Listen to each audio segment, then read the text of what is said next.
28th. How can it be June already? It seems like it's gone by way too quick. So Ken is just busy doing some technical stuff in the background.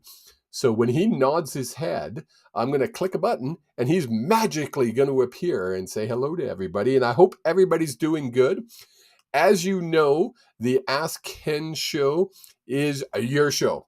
It's your opportunity to ask Ken Lewicki um, anything you want about spirituality. I had to throw that in there because we could get some really weird questions like, how do you get your hair looking so nice? That is a question we have had. So, if you're listening, please, please, please click the button and let us know where you're tuning in from. And if you have questions for Ken, that's the way the show works. Type them in. Doesn't matter if you're in YouTube or Facebook. We will get the questions come up and I will ask Ken the questions. He channels the answers directly and live. So I think he might be ready. Are you ready over there, Mr. Ken? He's smiling, so I'm going to take he is and bring him in. Hello, hello. Mr. Ken Lewicki, how are you, my friend? I am awesome. Probably Let's, most people haven't seen you with this fur on your face. yeah. I gotta say, So, at first, I have to tell a story. At first, I really didn't like it. I was like, dude, what are you doing? Now that it's growing in, I do notice you got a little bit of gray in there, which makes me very happy, by the way. And I think it looks okay. I think it looks good. So good, good, good, good. it's so funny because I ask, like, there might be a group of people, and I ask them, I'm like, so what do you think? And then the people that like it, they're like, oh, I like it, I like it. And the ones that don't like it just like are totally silent. They're just blank. They're just like, yeah. And I'm like, it's okay. You can say it. I'm not going to be offended, upset. It's not for everyone. I get that. That's awesome. Awesome. Are you ready to go? Are we going to start right off the bat and let's make a Yeah, I'm full excited for hour this. of this? This is going to be exciting. Like the Ask Ken show is where I get to live channel your questions. And also, I've had previous questions come in throughout the weeks and the months. So if you have any questions, the way that this works is you just message the question, and then Kevin will send that question up and I will live channel the answers. So let's get It's started, Kevin. What you got for us? so cool. Um, you know what? I'm going to start with this one because when I saw it that it had come in and you put it onto our list, I was like, "Oh, this is a great one." Yeah. So, what is the elemental kingdom? So there's two different kinds of categories. There's a soul, and those have souls. They're like humans and cats, dogs, animals, things like that. And then there's beings, and beings don't have souls. They're a totally different category. And when within beings is what's called the elemental kingdom. So elemental kingdom, a lot of people think, like, oh, an elemental is actually a certain type of being, but it's a category or a classification of a bunch of different subcategories, sub beings. So, for example, when it comes to like elementals, some of the elementals are like sprites, fairies, dragons, crystal divas, all sorts of things like that. There's like gnomes, and I could go on and on. There's all sorts of different types of elementals. And the way that elementals comes, like the name where it's derived from, is if you think of like the periodic elemental table that we used to learn in chemistry, and you would look at all Yes. the different chemistry. Yeah. And so elementals are part of the earth. They're part of the earth. So if you think of like dragons, for example, in those TV shows like The Hobbit and other TV shows, a lot of times you'll see them. They're in the mountains, in the ore, and the jewels and the the silver and the gold and all that stuff, and they're kind of like weaving in around all that. That's because they're of this planet and in the elements. Fairies, for example, a lot of people, my students, after I teach them how to channel fairies and sprites, they'll set up like a little fairy garden in their backyard or wherever, and they love nature. They love, like, little, you put water out for them and little houses and different little areas for them to hang out. So yeah, that's what elementals are. And they do actually exist. They reside in what's called a different reality. And realities are like a different, like panes of glass vertically in one direction and vertical in another direction. And what I've learned is that I could teach my students how to peer into these different realities and communicate with the elementals. And elementals are fun. They're playful. They're fun. They're innocent for the most part. They're just harmless and fun to play with and channel. So just lots of fun.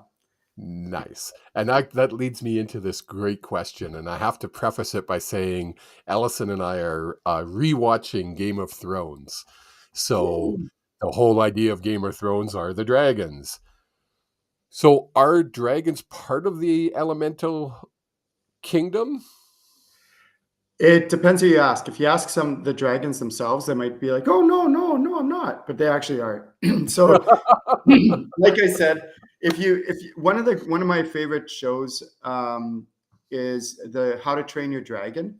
I Yes. just love it. It really is. It's a beautiful um, a series of movies, and of course, Game of Thrones is really accurate as well. I'm just like shocked at how accurate like these TV shows are, like the people that write these, and how they're so accurate about like the different descriptions of the dragons and stuff like that, because they really are like that. And the thing is, like, if you think of it this way, there's basically two categories of beings. So remember, souls have a soul and then beings don't. Okay. Right. So we're talking now about the beings category. And there's two different subcategories of that. There's what I call celestial beings. So beings that are in the celeste, like in outer space and things like that. And Right. then beings of the earth. And those I call elementals because they are of the earth. They're part of the elements. They actually, like I said, they reside in nature, wintertime, summertime, doesn't matter what time of year, but they're part of like the nature category and of the earth. So that's how you can distinguish the difference between an elemental and a celestial being. Awesome. Yeah. Awesome. So, and again, dragons live in the different reality. So that's that panes of glass that you taught us. We can kind of look through and Yes. peer in on them. Yeah, and a couple things to mention about dragons is that not everyone has a dragon that helps and assists them with them in this season of their life, but they might at some point. So the cool thing is about what I teach people to channel dragons is that when and if you ever have a dragon that is here to come and assist you, kind of like an assistant or a helper, then you can learn how to tune into them at really high levels, advanced levels. And dragons help with so many things. Like Oh, they can be playful, they can be fun, they can take you to different places. But when I usually channel dragons, which I do quite often, I use them in my healing sessions. They're just yes. phenomenal for healing spaces, for healing people. They use their like the fire, the breath, and they can just clear things that otherwise could be pretty difficult to do it on your own. So they're definitely something to utilize. And just because if you don't have a dragon in this season of your life, that doesn't mean it's forever. The next season you might, and then that a few months or years might go by, and then the season after that you might not, and that's okay. That's normal. So it doesn't make you better or worse if you have one in this season of your life or not. My point is learning how to channel them, learning how to access them, so that you can utilize them to their fullest capacity whenever you're living your everyday life, whenever working with others, whenever doing healing sessions, whatever it might be. There's lots of different ways that you can work with dragons to really enhance your life. Even if you're going into a space or a property, you can go in there before you go in there. Just ask that dragon to just help you clear that space. It's one of the many people that I work with when I do property clearing is the dragons, because they're just phenomenal at that kind of stuff as well. Yeah. And they're so much fun. They're just playful and They are. yeah, And a little it's bit important to mischievous. know that it's important that you use the word playful because a lot of times, especially through TV shows, dragons breathe fire and kill people. No, dragons won't hurt anyone on Earth. Right.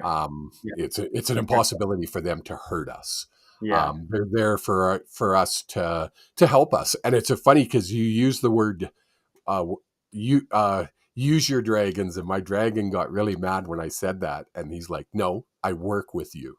I was When I like, just maybe changed it to "Okay, utilize, like work with your dragon. Yeah. yes, Yeah. exactly, Yeah. exactly." It And was and funny. dragons can be finicky that way, where they can get offended easily and all that. They don't mean it like seriously or No, it's not like they have a human brain, yeah, but they're right? kind of like they're like, hey, wait a second. So just like That's Smug, exactly how they would yeah, be. just like Smug on like the Hobbit, how he can like, the Hobbit, he's playing on his ego and stuff like that. Yeah, Yes. they're very. It's like to a T exactly how dragons can be. But my slogan is spirituality is meant to be fun. Don't get me wrong. There's a time and place when you need to do the nitty gritty, the deep, dirty, key, clearing like mommy issues, daddy issues, childhood traumas, those kind of stuff. But for the most part, if we can make spirituality fun and keep it light and all that, and definitely working with dragons and elementals is so fun. Like, who doesn't want to do that? That's like Well, that's playtime, what we like, should be doing, right?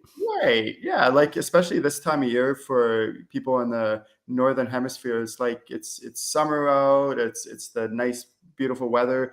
Create a little fairy garden for them, put little things out. If you're not sure how to do that, you can always YouTube it or look it up somewhere and how to do that. And there's all sorts of resources and it's just That's fun. cool. It's light. Yeah, Yeah.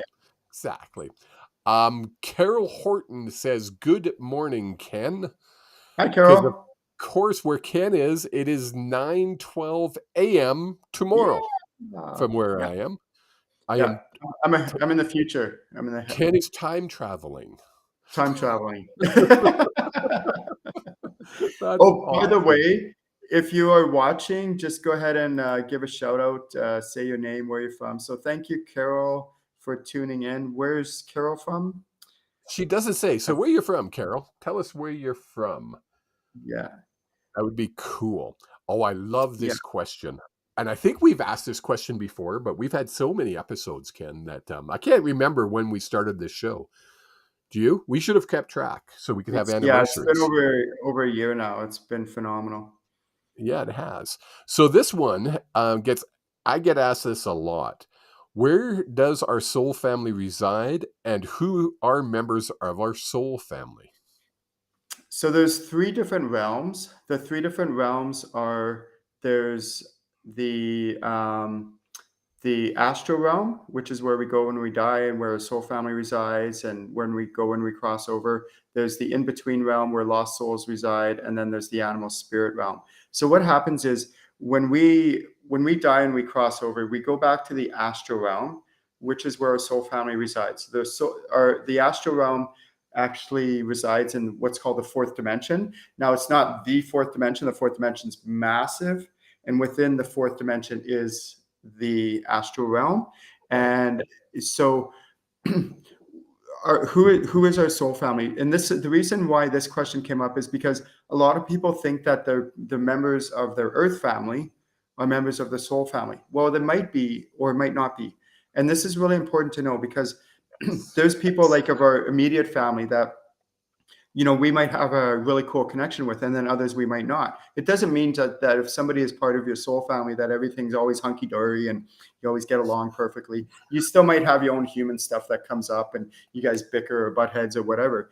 But usually, how do you know if you have a member, if you meet somebody of your soul family? It's really simple. So, have you ever gone along? You all of a sudden you bump into somebody you've never met before and you meet them, and it's all of a sudden you like have this amazing connection with them and it feels like you've known them forever. Most likely that means they're a member of your soul family. So a member of your soul family can be anybody. It could be an old school teacher. It could be an old friend from childhood that you grew up with. It could be somebody that a mentor or a friend or a cousin. It could be any of those kinds of things. It could be an acquaintance that you've worked with at a certain job. Lots of different possibilities. Or it could be actually a member of your earth family.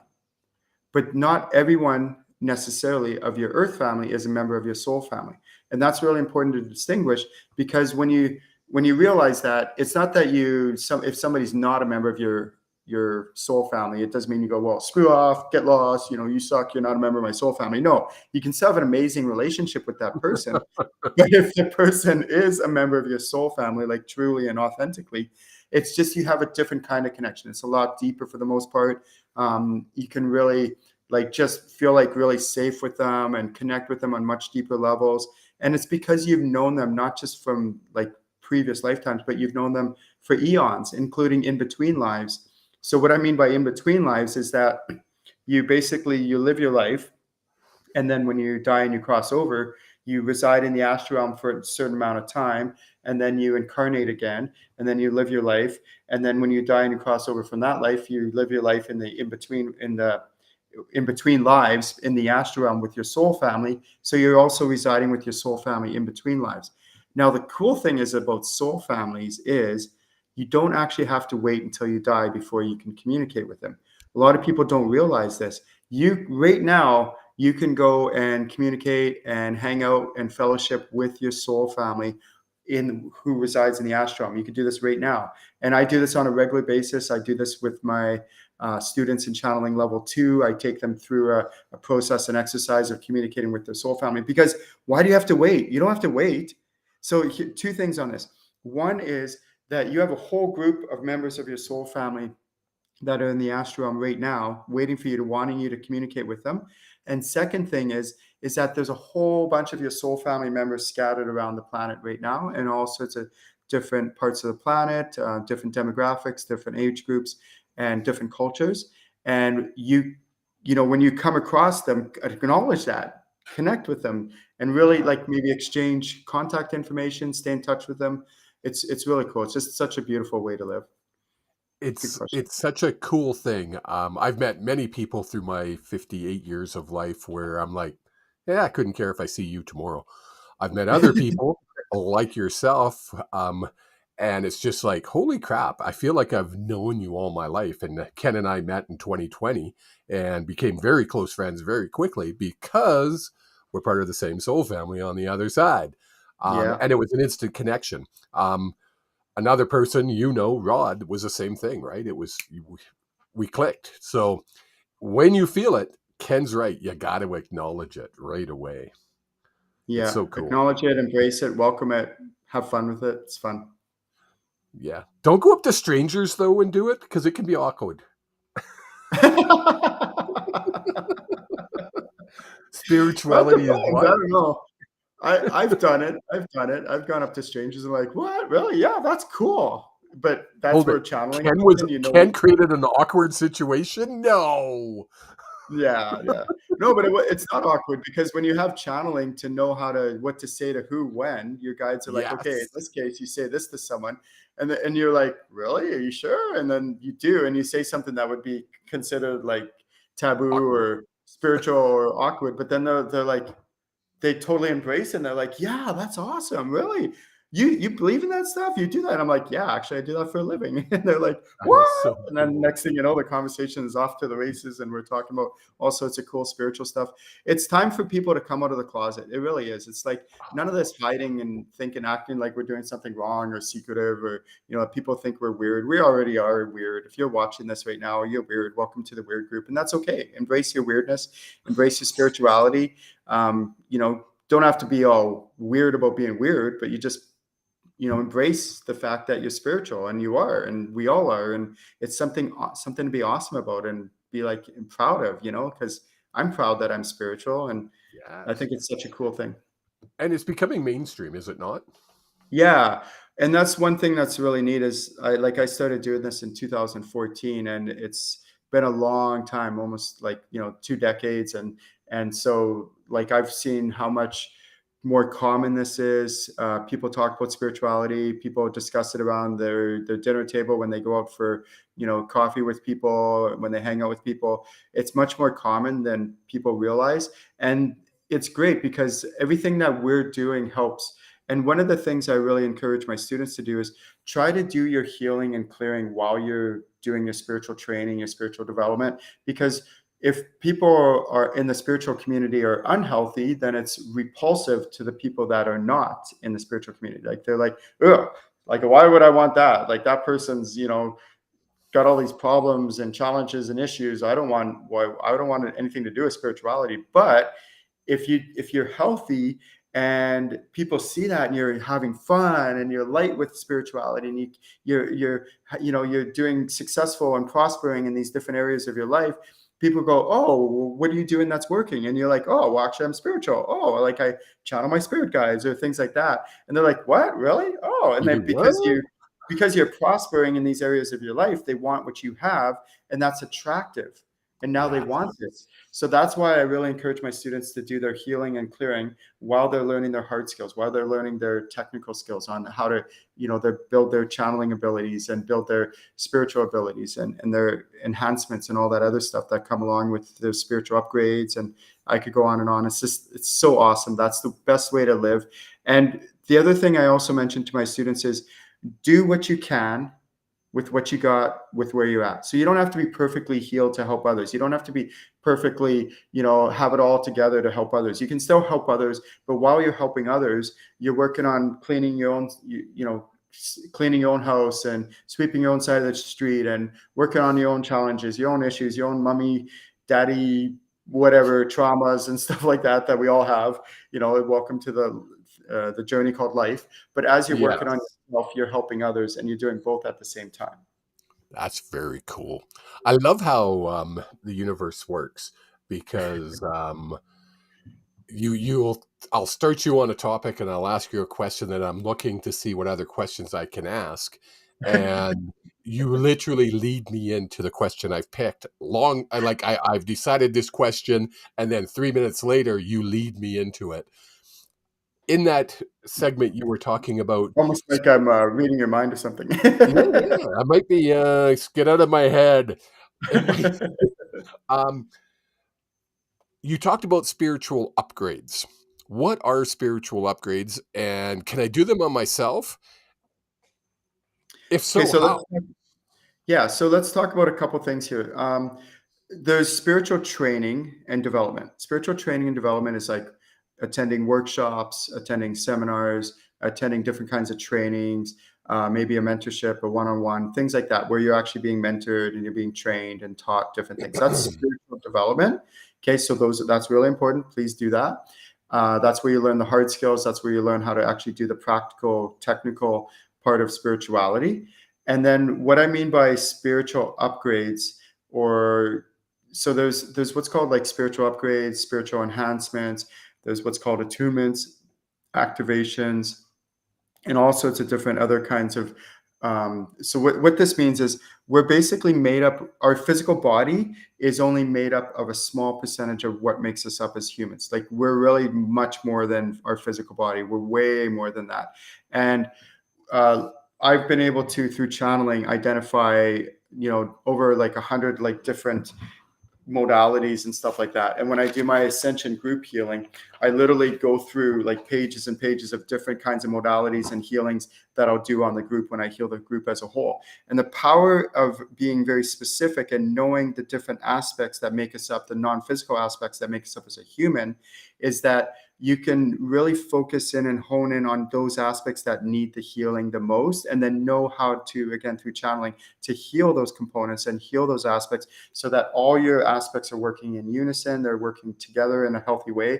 So if you think like your organs in a body, if one of your organs isn't working as healthy as it can be, then it affects the whole system as a whole. So that's why it's important to know what all the different aspects are, and then also to work on healing them. And also there's a third thing that a lot of people don't know about, is to help them to work together so they're working in unison together.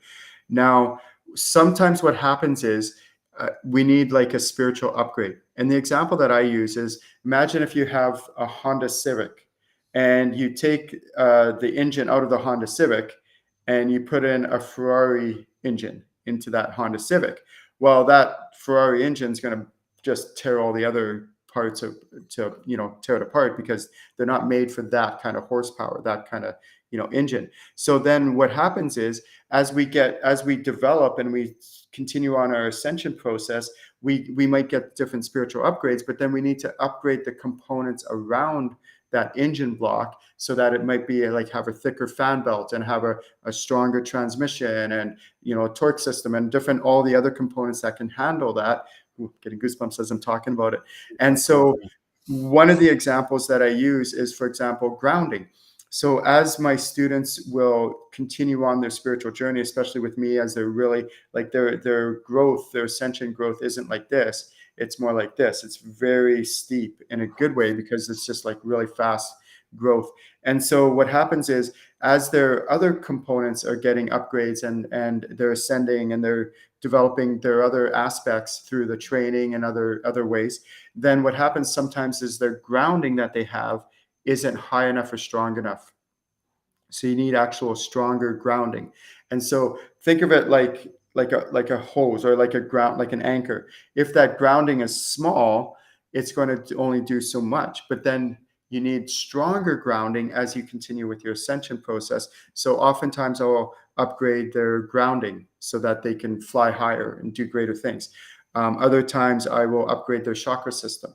Oftentimes I will upgrade their auric field so they have stronger protection and they could really enhance it. Other times I might upgrade what's called their transmitter receiver junction box, and that's the part of them, kind of like their hub or their router, that has all the different channels that connect them with their spiritual, like their spirit guides, angels, things like that. Well, they sometimes that needs an upgrade, and I could just go on and on. Pretty much almost every single one of your components at some point could use a spiritual upgrade.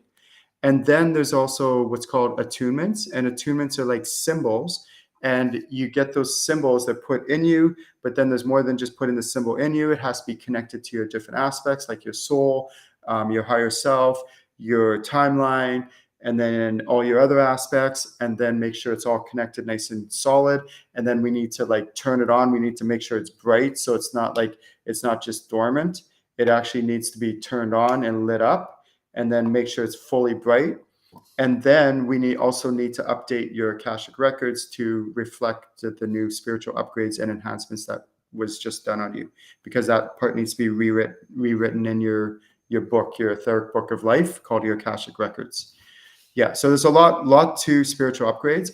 And here's the most important thing of all, is as you're doing your healing and clearing, please let's do the spiritual upgrades as well at the same time.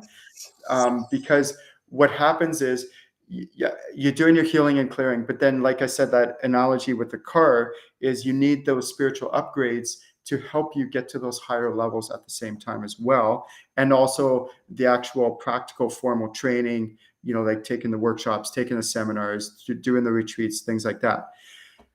Which leads us to the next point, which is, can I do these on myself?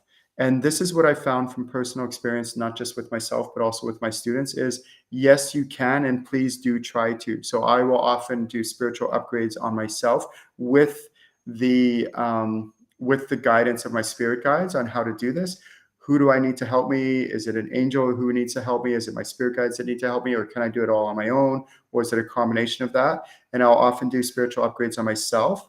However, there's often times when we need someone else to help us with those spiritual upgrades.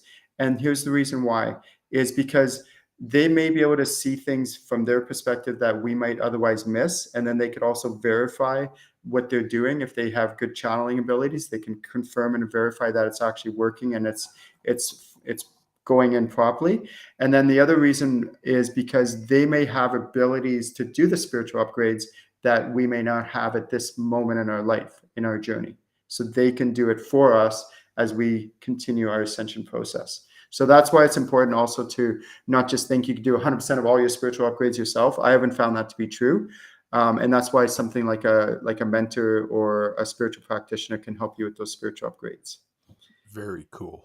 I got goosebumps. It's like, holy crack. Yeah, they're so powerful and so essential, in my opinion, to our ascension process.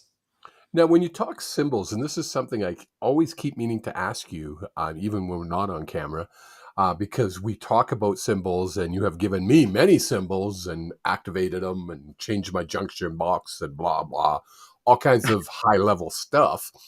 Yeah. When we talk about symbols, do you actually like see a symbol? Like, is it like a symbol is a dollar sign or an exclamation mark? That's a symbol. Do you Yes. actually see it? And could you like, is it something of this earth symbol, or is it just an astral realm symbol that wouldn't make sense to us if we saw it?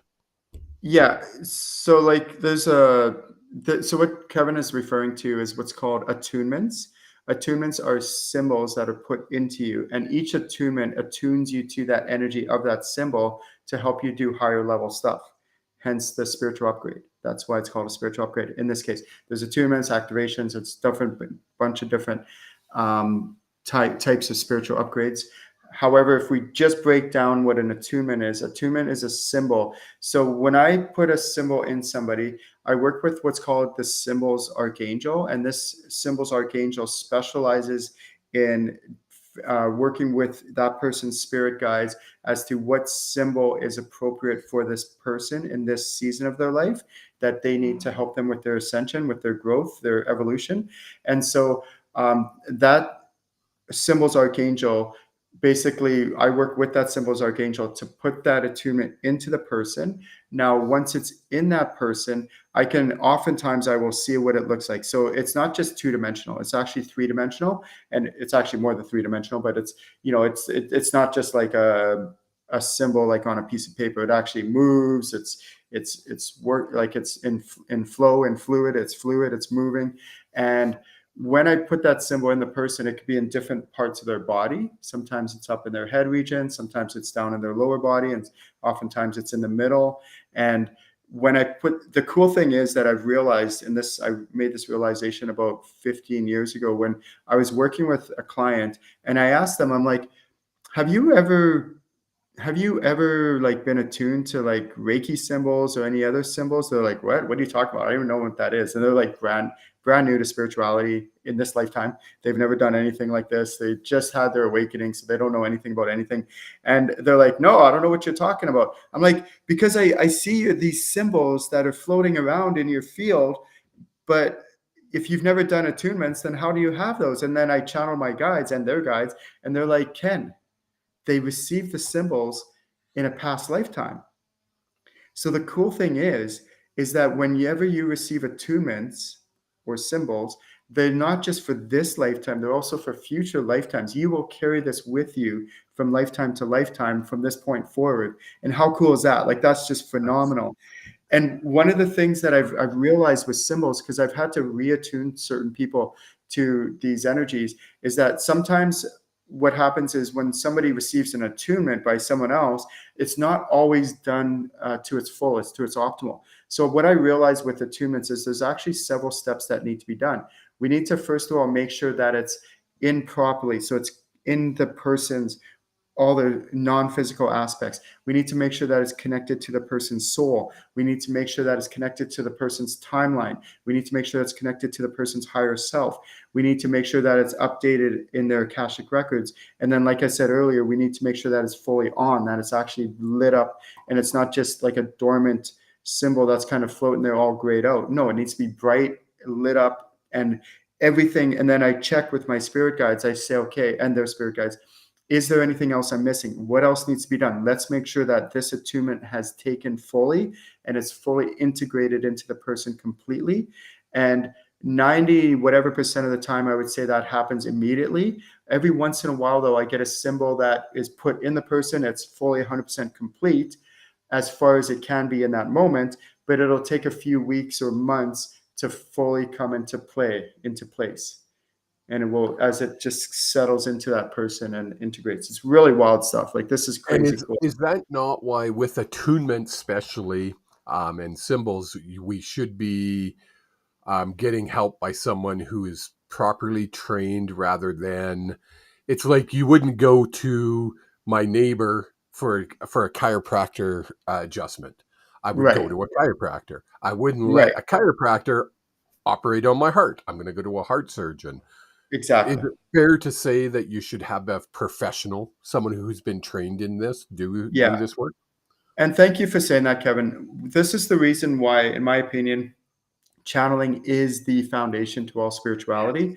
Because if I go to somebody and were taught how to do attunements, but they don't have the channeling as the foundation, then they could think that they're going through the process, and they might be, and it might actually the attunement or the symbol might be fully integrated into the person and activated in that. It might be, but if they don't have the channeling to verify and confirm, because you have to remember, so a couple things.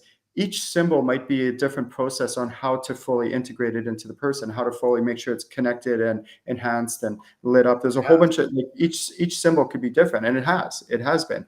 But with channeling, you can verify and confirm that.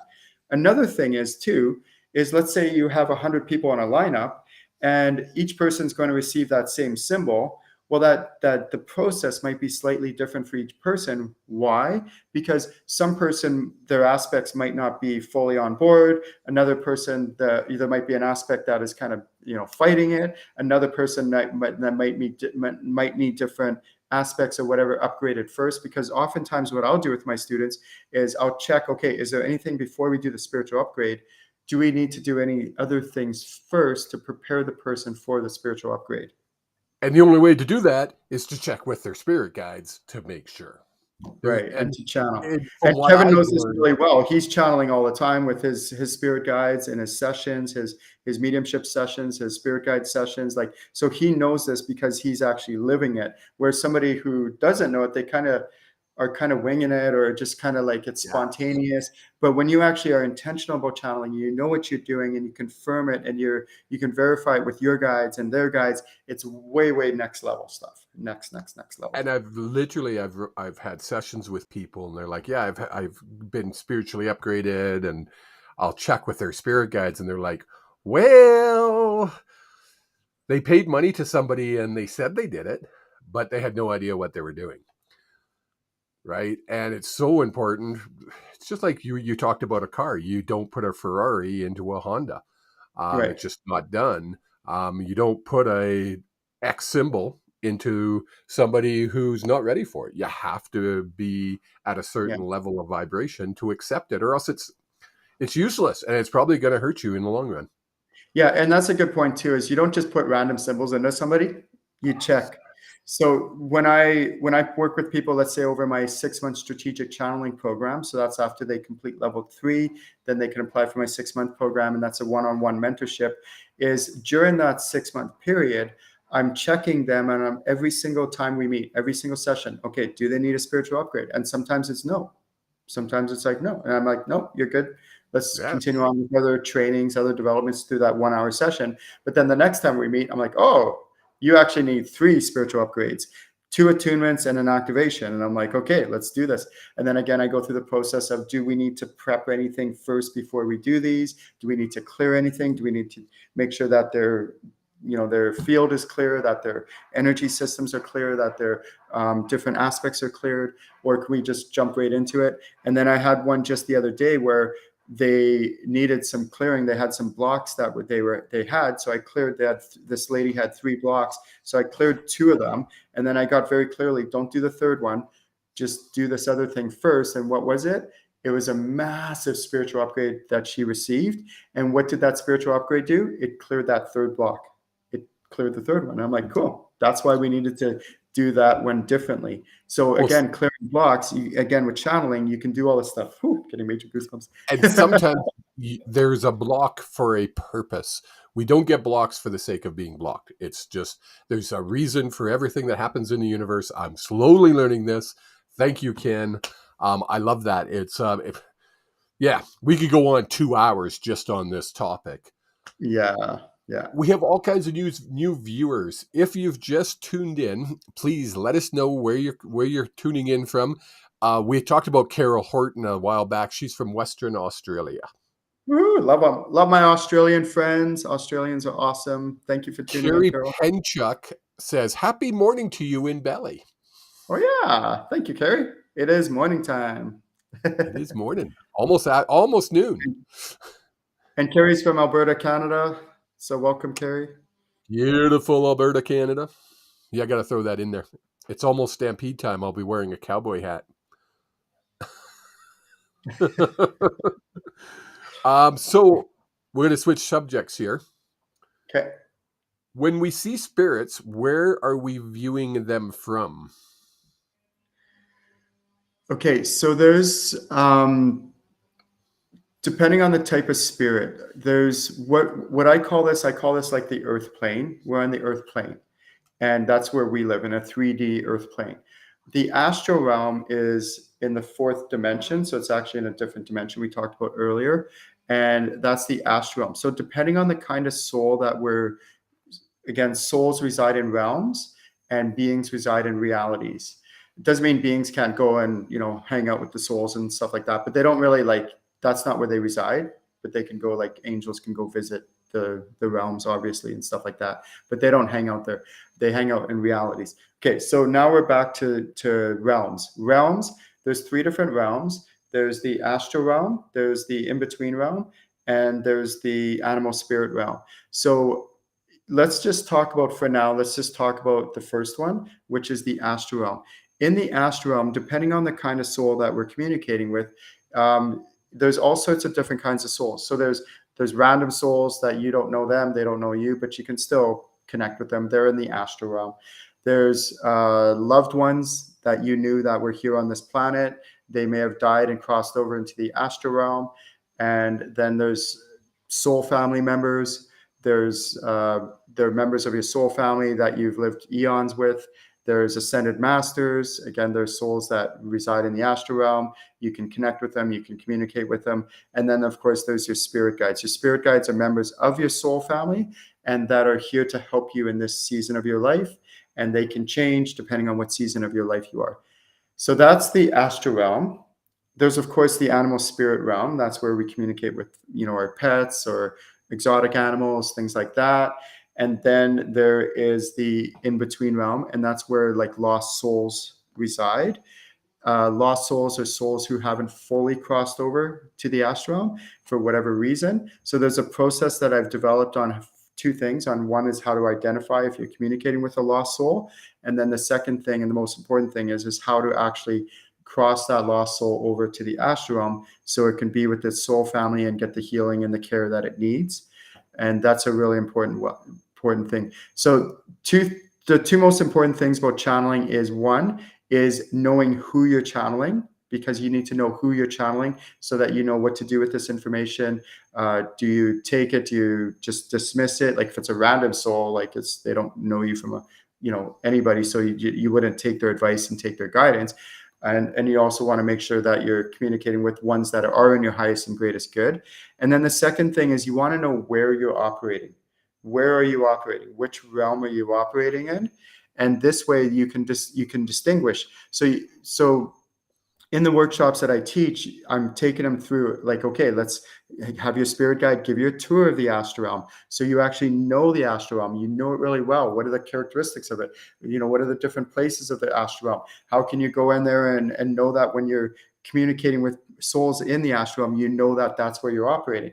Same thing with the in-between realm when you're working with lost souls. Same thing with the animal spirit realm, my level 4, my animal healing and communication workshop. That's where you'll know for sure that you're in the animal spirit realm, because that's where you're channeling and communicating with animals. So really cool stuff. It's always important to know where you're channeling and also who you're channeling. That is so cool. Goosebumps. I got holy. Here's one that kind of fits in with this. Are there parallel universes? Yes, there is. Parallel universes. Think of just grab this prop here. So think of it like you have timelines. Okay, so you have these timelines, and what happens is as we're going along in our life, we're going down this timeline. So I've done entire 2-hour trainings just on timelines for my master channeling mastermind classes, where we just do this and we make sure we're in the optimal timeline that we can be. However, sometimes we might make a really, really poor decision. We're not talking about I decided to eat some unhealthy food one time instead of, or I had a dessert when, whatever. We're talking major decisions. You make a major life trajectory decision that changes your trajectory. Let's say in this example, you make a poor decision, which we all have, we're human, even I have. So then what happens is you might jump, if it's a major life decision, you might jump into a different timeline. And now you're on a trajectory, a timeline that's not necessarily in your highest and greatest good. And then as your time goes on in that timeline, your different decisions and opportunities are created and all that. And then you end up on a different path. Well, the same can also happen where you can make a good, healthy, big life decision. And now all of a sudden, instead of being on this timeline, now you're in another timeline that's even a higher level. And now you have new higher opportunities that are available to you in this higher timeline.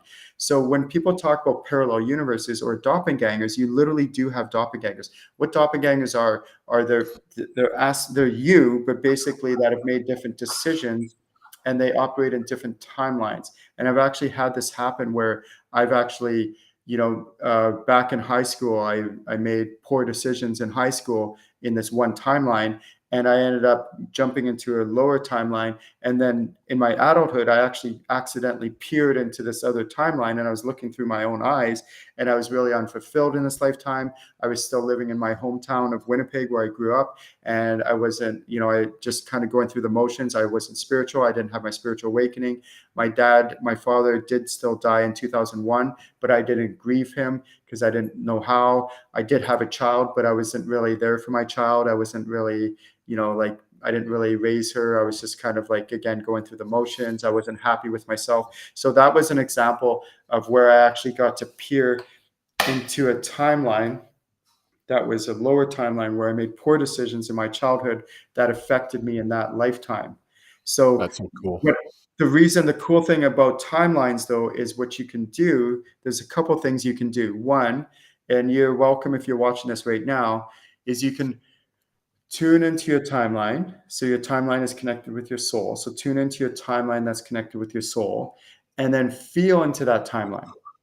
And then what you can do is you can like jump yourself up into a bigger and a greater, higher timeline intentionally on purpose. And then you can start moving through that timeline and really, so a timeline is what you want it to do is you don't want it to be like thin. You want it to be nice and thick and strong and solid and lit up. So you can go through that process of like feeling into that new timeline or that higher timeline and then really integrating it into you, but then also taking that timeline and really make it nice and thick, like a big thick hose, and then light it up, make it nice and bright, make it nice and big and shiny, and then extend it really far out. So it shoots out really far, and you want it to be on an upward trajectory. Okay, so it's an upward trajectory because that's the way you're doing. And then here's the most important thing. Are you ready for this? And then you have to take the action to back it up.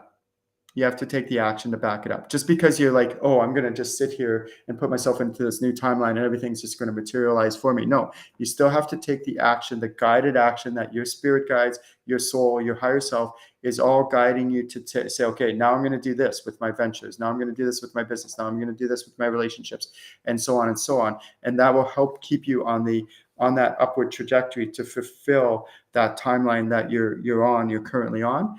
And also be open that it might change for the better, and be open to that and be like, yeah, I'm on this new timeline in a few years from now or whatever it might be. So timelines are flexible, they're malleable, they can change, and they do change. And that's a good normal thing. And to embrace it when it does change rather than resist it and fight it, go, I want to stay in my timeline. No, embrace this new awesome timeline that you're in.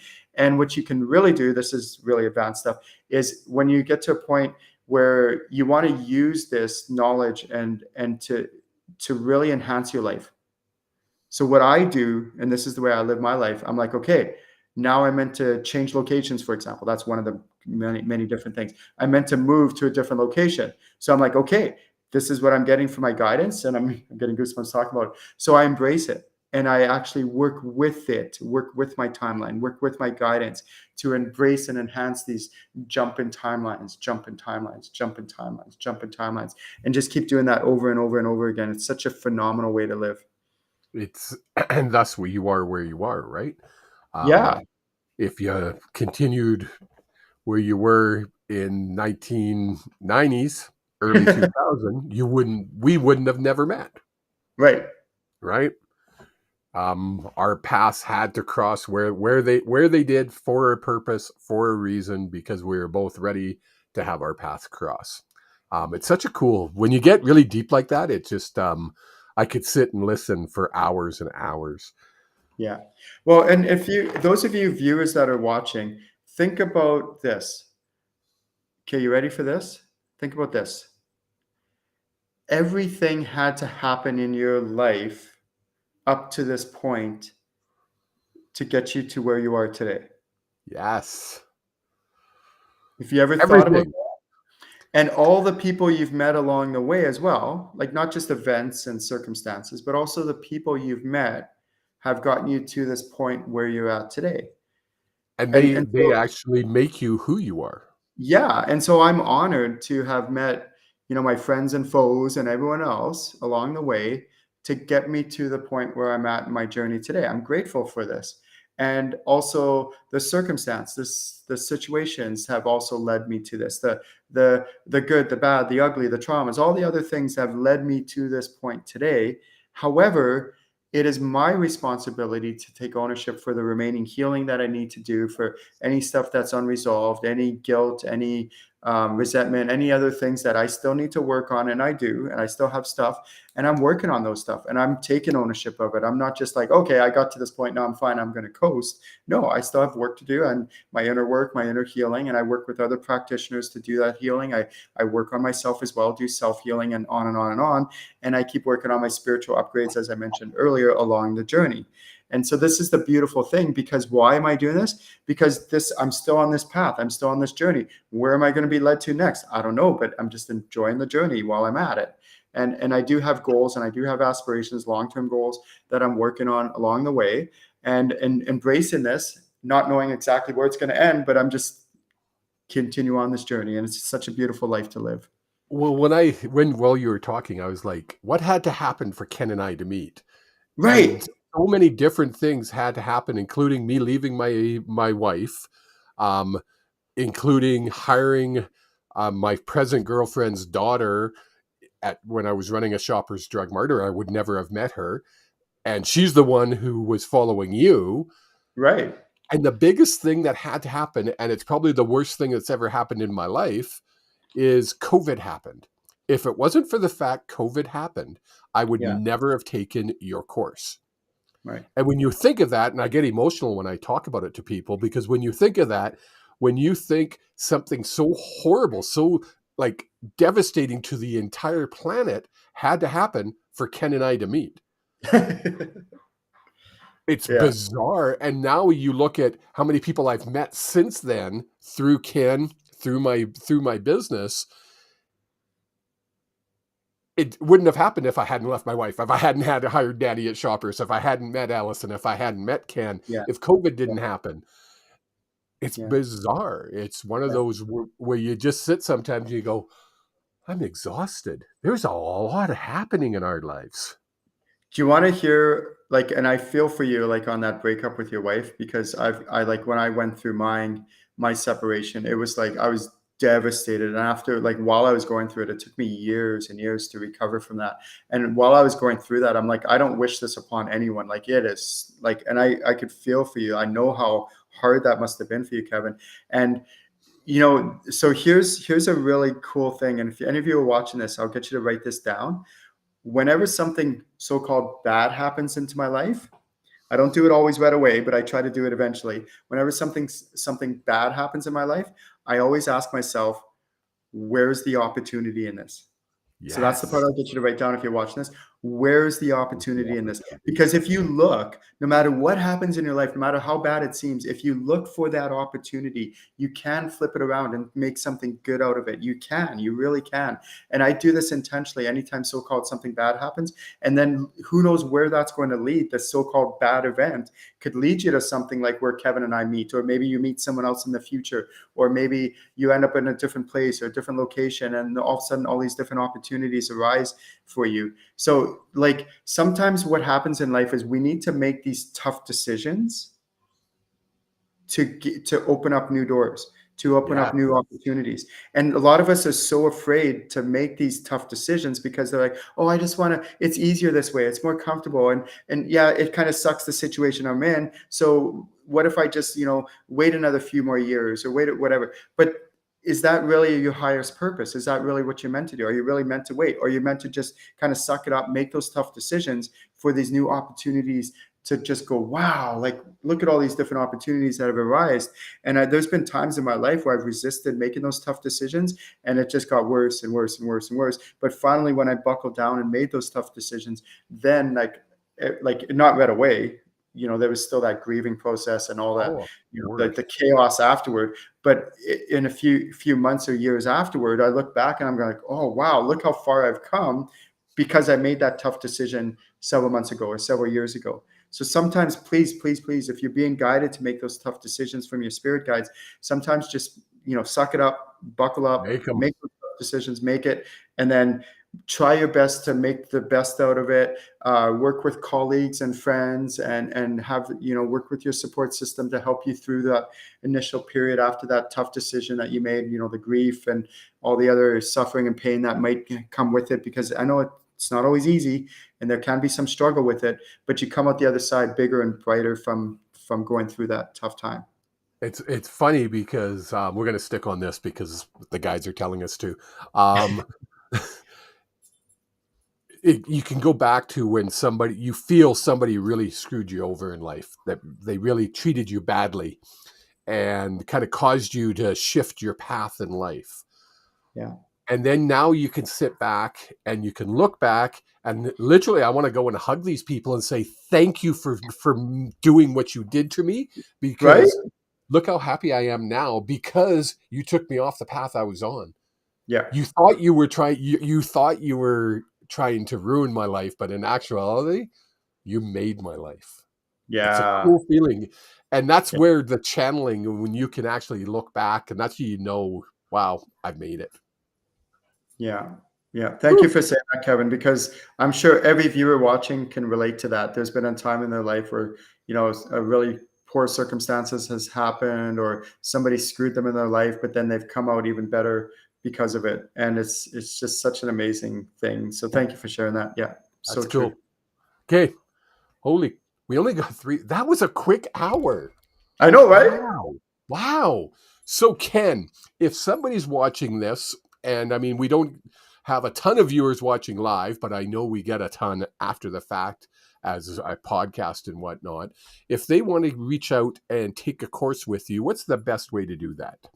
Yeah, absolutely. There's a couple ways. One is you can private message me on any of the social media sites. I'm on pretty much all the major ones. You can go to channelinginc.com, which is my website. On that channelinginc.com website, I have a whole bunch of different events. I have Ascension Group Healing, where once a month, every month, I do mass healings on groups. It's a really inexpensive entry fee to attend. The reason I do this is because I'm realizing that a lot of people, they need their healing and clearing along the way as they're doing their ascension. So I do that. And again, every single ascension group healing, I'll be doing over 20 different healings for the group, and also spiritual upgrades and healings. I have introductory channeling workshops, introductory animal communication workshops. And then the big ones, and this is And the one I then, recommend everyone take, is the full certification formal channeling workshops. That's like the channeling level 1. It's formal training. You get a 50+ page manual. It's super amazing, phenomenal. And then you go on to level 2, and then level 3, and then there's level 4. And then I have my 6-month strategic channeling program. And then I have my master channeling mastermind classes, like just super, super cool stuff. So start off with channeling level 1. And I also do, I do one-on-one channeling sessions and channeling training and healing sessions, where I actually take you through how to channel at much, much greater levels than you could ever imagine. I walk you through it. We do some really cool healing if you need any, and we do spiritual upgrades if you need any as well, to help you channel even at greater heights. Again, channeling is the foundation to all spirituality. So that's why I've dedicated my life to this. And this is what, like, in my opinion, everybody needs who's going through a spiritual awakening. So let's just jump into it. Let's learn it properly. Let's learn it fast. And like I said, it's not slow growth. It's really accelerated growth. and we always say, if all 8 billion people on Earth woke up tomorrow morning and decided to channel, we would live in such a way better place. Would it be perfect? No, because it wasn't meant to be. But it would be so much better place to So live. much So better. channelinginc.com is a way to get a hold of Ken. If you're called to do a reading from me, check out my Facebook at Cavelli Channeling, or you can email me at cavelli@outlook.com.